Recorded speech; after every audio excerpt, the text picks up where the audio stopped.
Oké, we zijn nu alleen. Waar wilde je over praten? Ga eens rechtop staan. Wat? Kom op. Ga eens rechtop staan. Oké. Heel goed. Draai nu eens om. Heel mooi.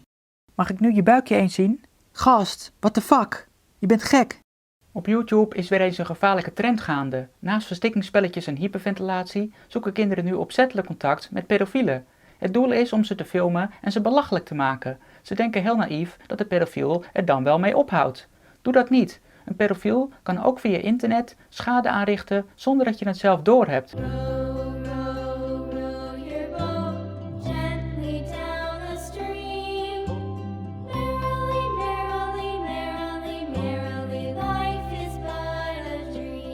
Je denkt misschien dat zo'n pedofiel je niks kan maken via het internet. Fout, hij pakt je geestelijk. Hij richt psychologische schade aan. Om dat te begrijpen moet je iets weten over de invloed die volwassenen kunnen hebben op kinderen. De meeste volwassenen zullen extra aardig en behulpzaam zijn voor kinderen. Als de buurtjongens hun bal op mijn garagedak schoppen, dan haal ik hem er weer vanaf. Als kinderen een probleem hebben, dan probeer ik daar een oplossing voor te verzinnen. En als ik op bezoek ga bij iemand die kinderen heeft, dan neem ik een kleinigheidje voor ze mee. Dat doe ik omdat ik net als vrijwel alle volwassenen vind dat kinderen een onbezorgde jeugd moeten hebben in een positieve wereld. Later kom je wel in aanraking met de negatieve dingen in het leven, maar dan ben je wat ouder en heb je hopelijk geleerd om daar beter mee om te gaan. Ik gebruik mijn kennis als volwassene om de wereld een beetje leuker te maken voor de kinderen. Voor mij is dat een kleine moeite. Ik vind dat kinderen erop moeten kunnen vertrouwen dat volwassenen hen geen kwaad doen. Voor een pedofiel werkt dat totaal anders. Hij misbruikt het overwicht dat hij als volwassene nu eenmaal heeft om zijn zin te krijgen. Hij handelt niet in het belang van het kind, maar enkel uit egoïsme om zijn eigen behoeften te bevredigen. Denk niet dat je hem te slim af kan zijn. Met een uitkering zit hij de hele dag thuis om trucjes te bedenken om ook de kinderen die hem willen fokken uit de kleren te krijgen. Op het moment dat je met hem gaat zitten skypen, dan heeft hij jou al iets laten doen wat je normaal nooit zou doen. Met mij ga je ook niet skypen. Dan zeg je, sodemieter op, je bent veel ouder. Maar je hebt een doel en bent gemotiveerd. Alleen laat de pedofiel zich niet zien voordat jij zelf wat laat zien. En dus ga je verder. Verder dan je in eerste instantie gewild had, zelfs als je slim bent. Ik zag in een video dat een meisje toch haar blouse ging uittrekken omdat de pedofiel dat wilde. Van tevoren had ze tegen zichzelf gezegd dat ze nooit zoiets zou doen.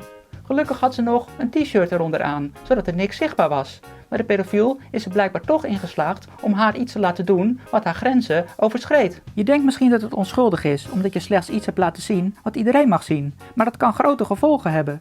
Als kind lijkt het alsof je een vervelende ervaring snel vergeet. Maar over 15 jaar kan zo'n herinnering opeens weer opduiken en voor ernstige psychische problemen zorgen. Dat komt omdat je op volwassen leeftijd gaat beseffen wat er is gebeurd. Vooral als je iemand bent die snel in de war raakt en veel piekert over dingen in het leven, loop je risico's.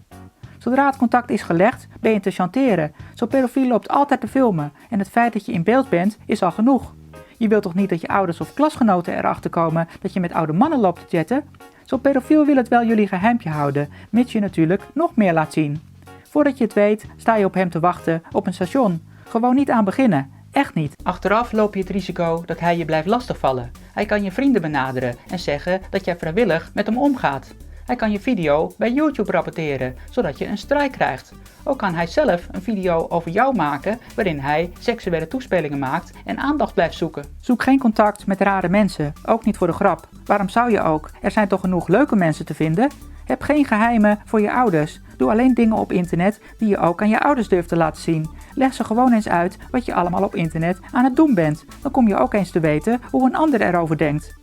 Vergelijk het gedrag van de volwassenen die je kent en de YouTubers die je kijkt eens met de mensen die je online tegenkomt. Je leert dan de foute mensen te herkennen. Besef dat het geen zin heeft om contact te zoeken met pedofielen. De meesten laten zich niet zien. Ze willen juist dat jij wat laat zien. Degenen die zich wel laten zien, dat zijn de bekende pedofielen die toch al overal op YouTube staan. De politie doet er niks aan en de pedofiel weet heel goed hoe hij net binnen de grenzen van de wet kan blijven. YouTube verwijdert vaak video's waarin kinderen pedofielen uitlokken, om de privacy van de pedofiel te beschermen. Je kan een strijk krijgen en hebt er dus alleen maar de nadelen van. Daarom herhaal ik mezelf nog een keer. Doe het niet. Laat mensen die slecht zijn gewoon links liggen. Zoek geen contact met gekke en gestoorde mensen waarvan je al van tevoren kan aanvoelen dat ze niet deugen.